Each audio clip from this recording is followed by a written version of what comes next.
Everyone. My name is Emily Sullivan. I'm a licensed social worker with Society for the Prevention of Teen Suicide, and today I will be introducing our mental health crisis toolkit for hospital staff.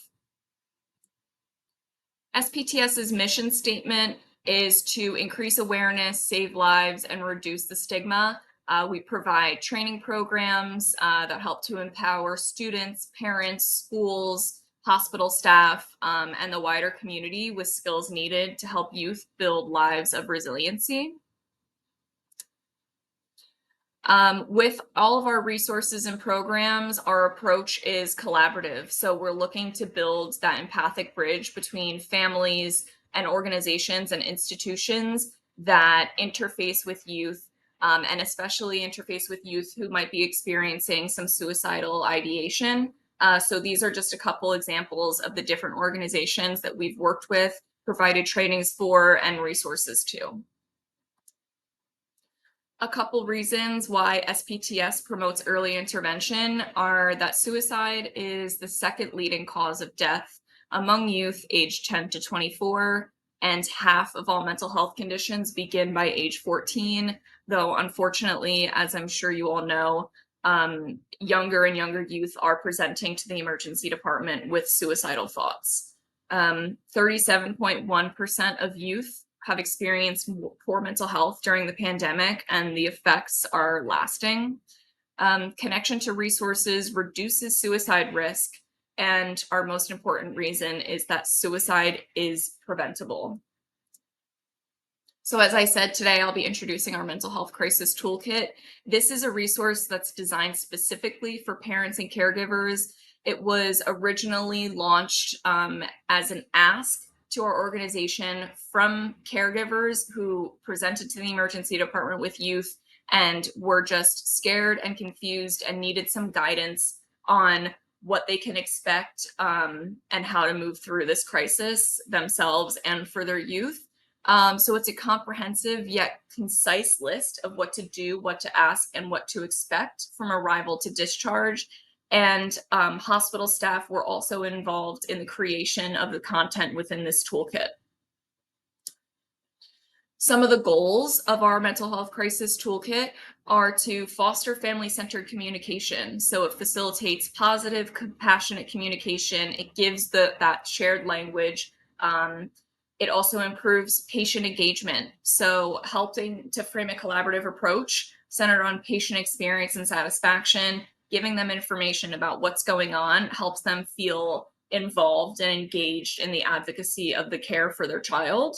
And it also supports the families that are in crisis. So families with the child in crisis are in a vulnerable situation themselves. They likely are in their own crisis. They're worried about their child. They might be experiencing long wait times and they don't understand processes. So giving them information about what's happening and what to expect can help to ease the anxiety and let the whole team and the family focus on the safety and treatment of the child.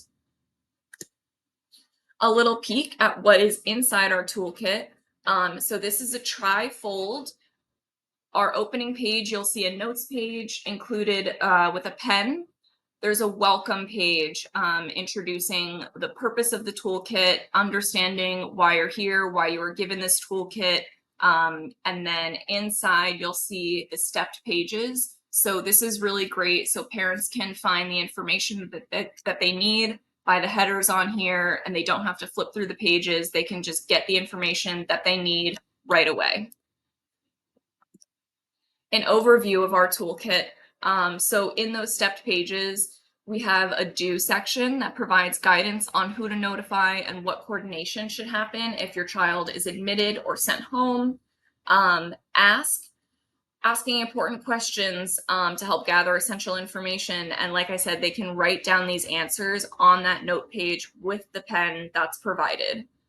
Our expect page provides information on the different assessments that might be done while they're in the hospital, that they might be seeing other psychiatric emergencies, and might be experiencing long wait times.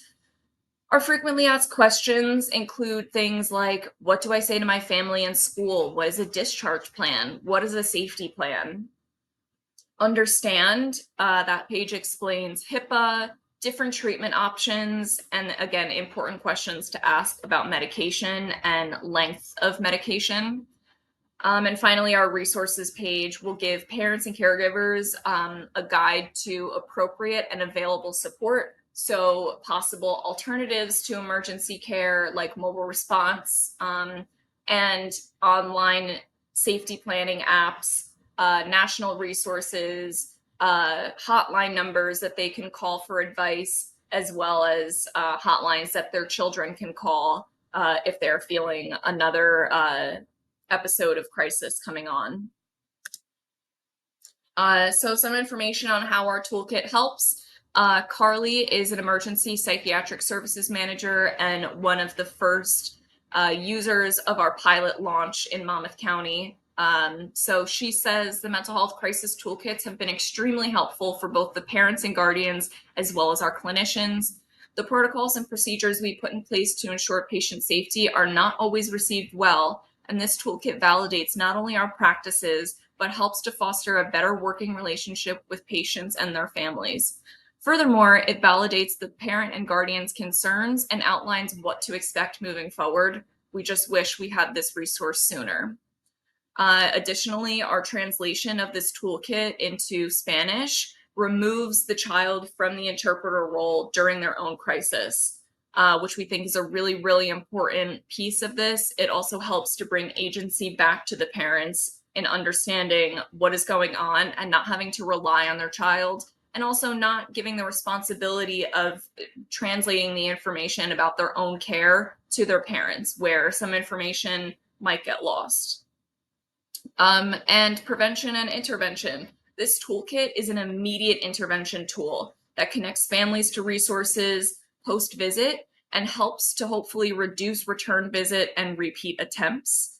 There's a significantly higher risk in the days and months following emergency department visits, partially due to the belief that all resources have been exhausted. So after they're discharged from the emergency department, it's really important that families have information on safety planning and other resources that are available to them other than the emergency department, because just being in a hospital away from your home could be an even traumatic experience and another crisis experience for the child and for the family, even though sometimes that's where they need to be. And hopefully this toolkit can help to explain the reasons why sometimes youth need to be safe in the emergency department.